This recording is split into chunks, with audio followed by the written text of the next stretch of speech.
Hello, and welcome back to Sands of Eternity. I'm Karim Abosamra, and today we're stepping into one of the most unlikely yet revolutionary archaeological sites in Egypt, Oxyrhynchus, modern-day El-Bahnasa. While most people associate Egypt with pharaohs and pyramids, Oxyrhynchus, a Greco-Roman city in the Nile Delta, has rewritten history through an astonishing discovery.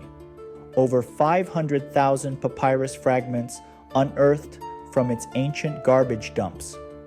These texts, preserved by Egypt's arid climate, include everything from lost literary masterpieces to mundane personal letters.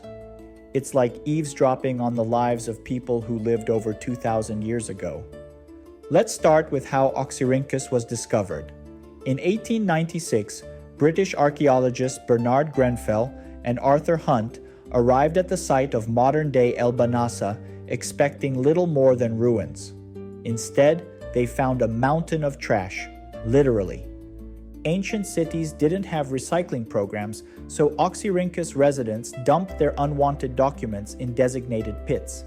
These pits became time capsules.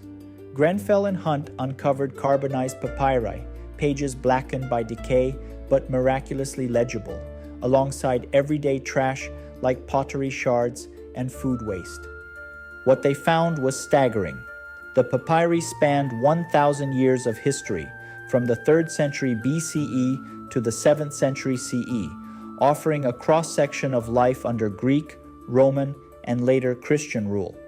Grenfell wrote in his journal, "The sand of Oxyrhynchus has preserved what the libraries of Alexandria lost."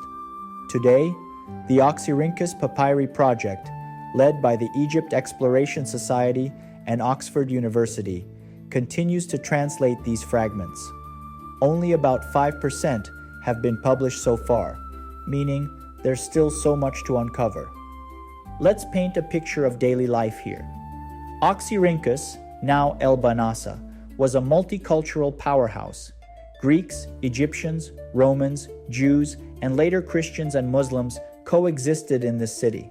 The papyri reveal a society obsessed with bureaucracy, education, and, believe it or not, gossip. For example, one papyrus fragment is a 2nd century CE invitation to a dinner party, complete with RSVP instructions. Another is a complaint from a farmer about his neighbor's goats trampling his crops. These texts humanize the past, showing us that ancient people worried about the same things we do: money, family, and social status. The city also had a thriving economy. Tax records detail grain shipments, property disputes, and even the cost of a pair of shoes. One humorous letter reads, "Send me a pair of sandals by return post. My current ones are completely worn out, and I'm reduced to walking barefoot." Now, let's talk about the literary gems found here. Oxyrhynchus preserved fragments of works thought lost forever. For instance, a chunk of Sophocles' Inachus, a play about the mythical king of Argos, was found in the dumps. Another fragment contains lines from Euripides' Melanippe the Wise, a play that critiques gender roles, a bold theme for its time. The papyri also include early Christian texts, like fragments of the Gospel of Thomas and letters from bishops. These documents challenge traditional narratives about the spread of Christianity in Egypt, but it's not all highbrow literature. One papyrus is a recipe for toothpaste, yes, toothpaste, containing pepper, dried iris, and mint. Another is a student's homework assignment filled with spelling mistakes, proof that even ancient kids procrastinated. You might be wondering, how do scholars make sense of these fragments? The process is painstaking. Each papyrus is cleaned, flattened, and photographed. Then, experts use multispectral imaging, a technology that reveals text invisible to the naked eye, to decode faded or damaged sections. One breakthrough came with Papyrus 123, a contract for a donkey rental. While it sounds mundane, it revealed how everyday Egyptians navigated legal systems under Roman rule.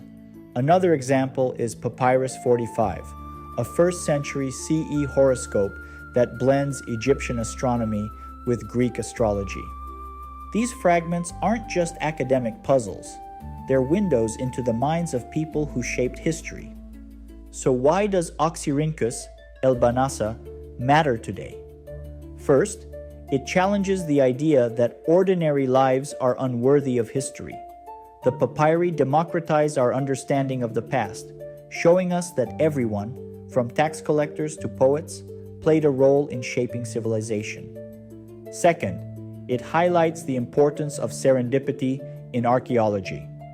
These texts survived because they were thrown away, not preserved on purpose.